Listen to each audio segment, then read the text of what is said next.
Ini adalah Teluk Halong atau Halong Bay, sebuah kawasan perairan di Vietnam Utara yang menyajikan pemandangan berupa pulau atau bukit kapur atau bukit karang ya yang menyembul di atas air perairan dangkal teluk ini.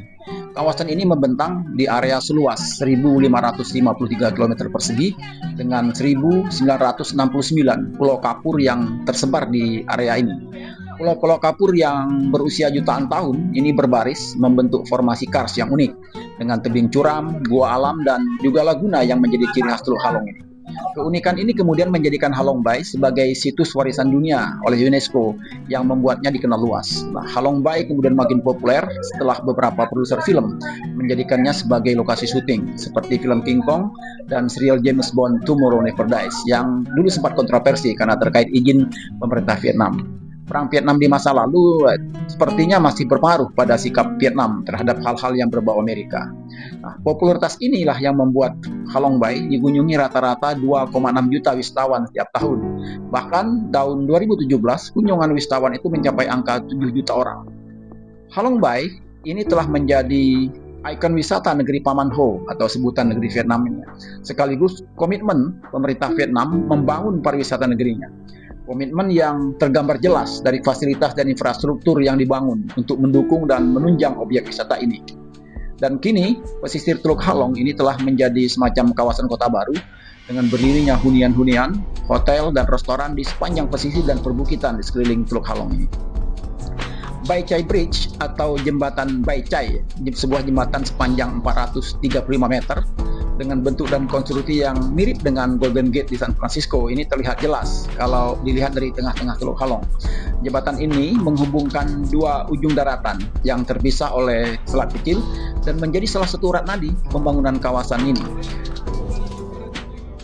Para turis menikmati keindahan Halong Bay dengan berlayar, berkeliling menuju spot-spot eksotik di sela-sela pulau, bukit, dan dinding karang. Berlayar dengan kapal-kapal yang sudah tersedia berjajar rapi di semuanya dermaga keberangkatan. Masuk ke dermaga, pengunjung akan melewati gerbang atau pintu masuk berupa satu bangunan megah yang dilengkapi dengan restoran-restoran dan toko cenderamata.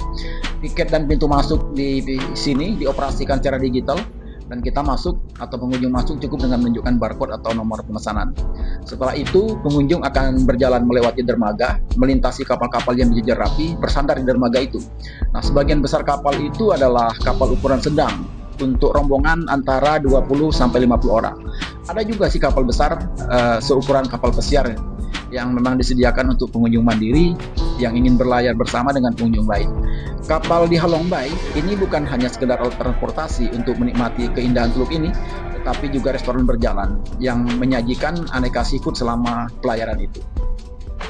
Pengunjung akan diajak menikmati gua alam dengan stalaktit dan stalagmit yang ada di beberapa pulau kapur.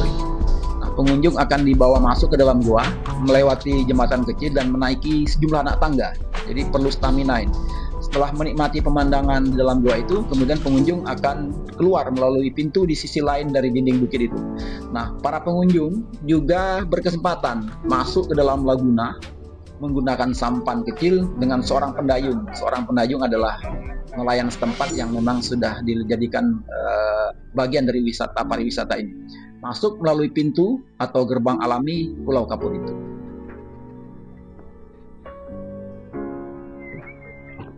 Sebelum ditetapkan dari kawasan wisata di Halong Bay atau Teluk Halong ini Vietnam ini dulu ada 2.000 nelayan.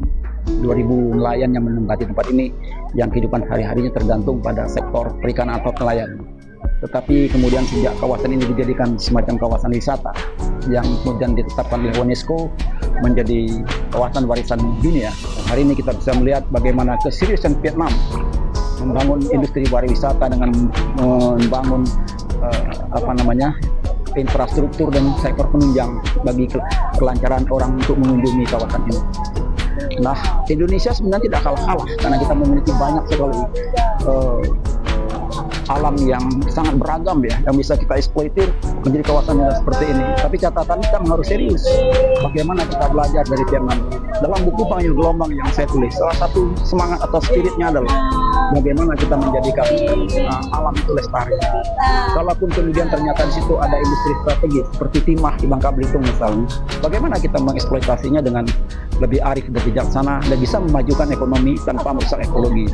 Jadi ekonomi dan ekologi berjalan beriring, dan itulah salah satu ajakan dari buku Pengayuh Gelombang. Dari Teluk Halong atau Halong Bay Vietnam, Pengayuh Gelombang.